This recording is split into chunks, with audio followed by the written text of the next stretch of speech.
On to House 5. March 19, 1840. Comanches agreed release of all Anglo captives in San Antonio.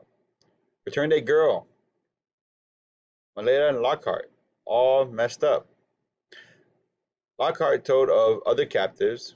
Texas attempted to hold Comanche leaders hostage until they bring all captives back. Fight starts, between 7 Texans and 35 Comanches are killed. After the fight, the Comanche killed many of the Texas captives and made raids on Anglo settlements.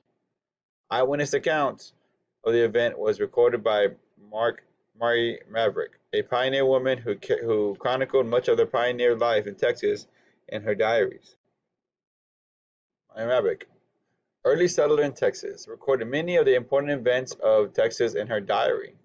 Worked hard to make sure the history of Texas was preserved.